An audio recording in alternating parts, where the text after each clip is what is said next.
in the headlines. The 40th founding anniversary of VN Buddhist Sangha. Cần Thơ City People's Committee continues distributing 100,000 AstraZeneca vaccine doses to 9 urban and suburban districts and Cần Thơ City Center for Disease Control to administer for people. Hello, it's good to see you back here in this edition of Kênh News and Top News today. On November 7th, VN Buddhist Sangha solemnly held the 40th founding anniversary, November 7th, 1981, November 7th, 2021, and received the first-class independence order. State President Nguyễn Xuân Phúc and representatives of many central centers came for attendance. The ceremony was transmitted online in 63 locations across the nation. During the lack of development, VN Buddhist Sangha has gained many great achievements in its religious cause, with many practical activities that contribute to the common achievements of the nation. In the past 2 years, amid the crisis of COVID-19 epidemic, Buddhist nuns and monks have worked together with physicians to take care of COVID-19 patients at quarantine zones, field hospitals, with the spirit of ensuring safety and health for people at the utmost. Prime Minister Nguyễn Xuân Phúc highly valued roles and contributions of VN Buddhist Sangha to the cause of building the socialism and protecting the fatherland, and the Buddhist Sangha at all levels, academies and localities, Buddhist followers to continually heighten the tradition of lifestyle of VN Buddhists. With great contribution, VN Buddhist Sangha was presented the first independence order by the state president. Many individuals and teams were presented the third-class labor order for their excellent attainments in the religion and life.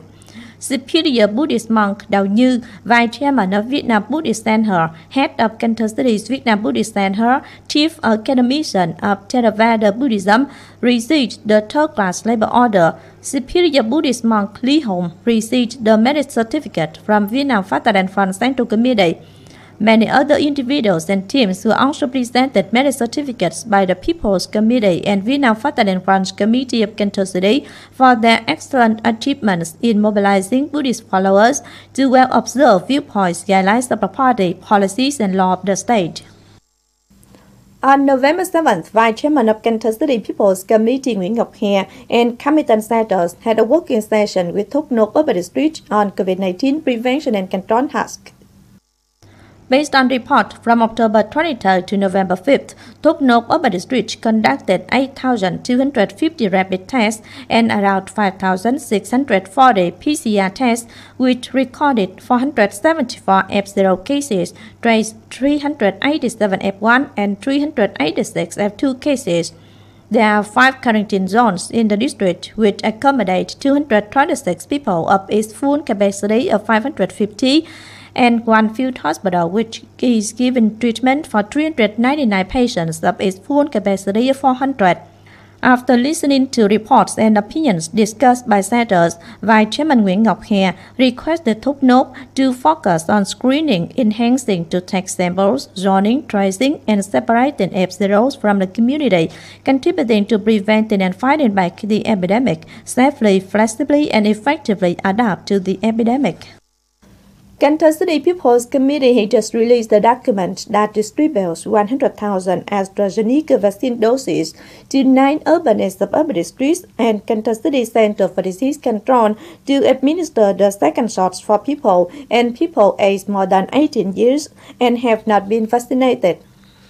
Priority is given to people at the age of more than 50, especially more than 65, people with underlying health conditions, people placed under quarantine, living in lockdown areas, residential areas with high and very high risk, poor people, social policy beneficiaries, and other people given priority as stipulated.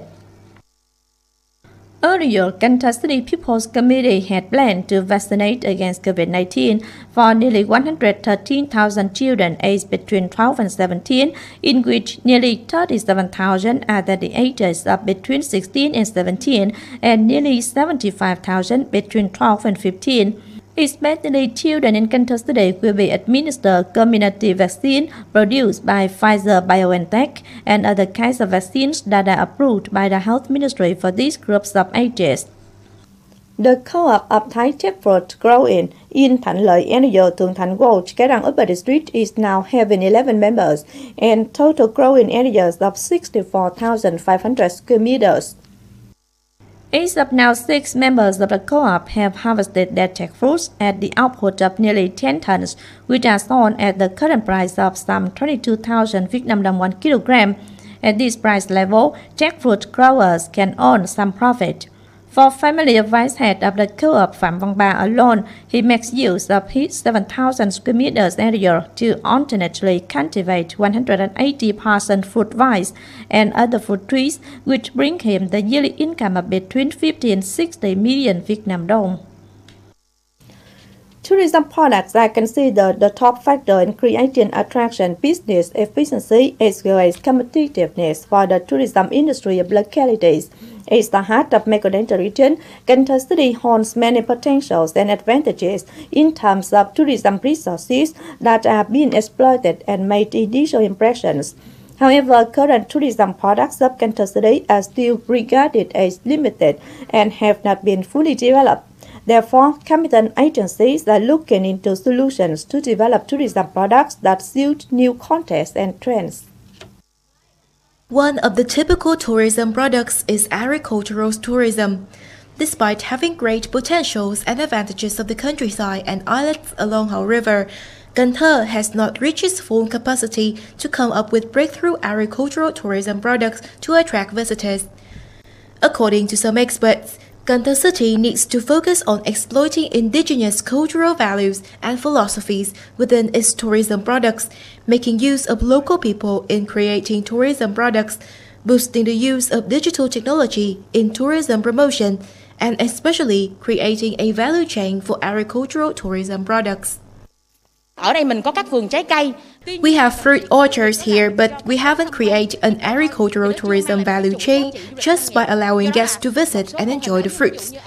There's a model of Hoa Lo flower farm in Taiwan, where guests not only can explore the flower fields, but they can also make beauty products, enjoy food and drinks made from the flowers from the farm. They also incorporate values from the flower farm in their homestay. According to statistics, each tourist on average will spend about 25% of their budget on dining activities. Culinary tourism is also considered a new trend, but it has not received enough attention in Cần Thơ. For the development of this tourism type, it is suggested that tourism products needs to be diversified, associated with local agricultural products. Many events specialized in food and drink should be held. The community of young travelers love experiencing local cuisine. They make plenty of food review activities online. By developing a new culinary tourism form, we can attract many more tourist groups.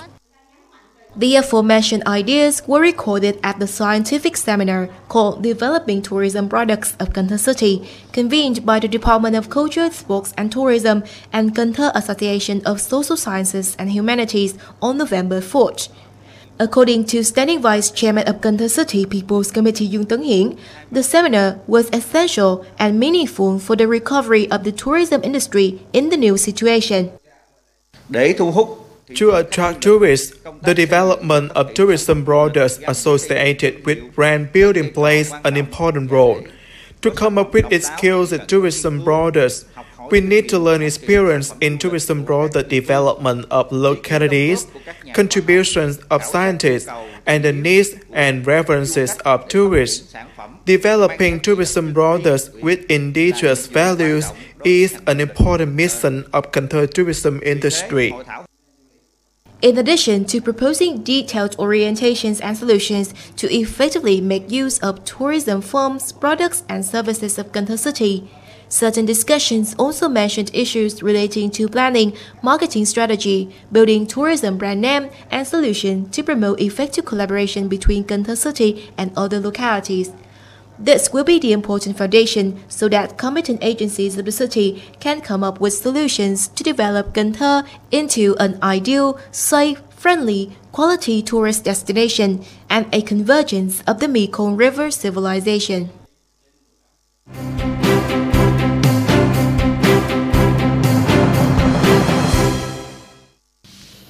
Now, as usual, before moving to the close, let's take a quick look at the updated weather forecast.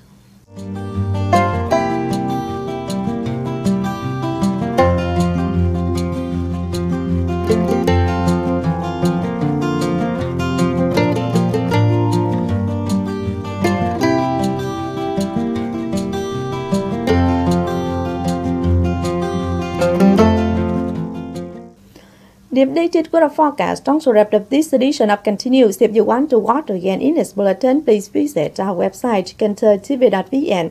And now thanks for being with us. Goodbye and see you next time.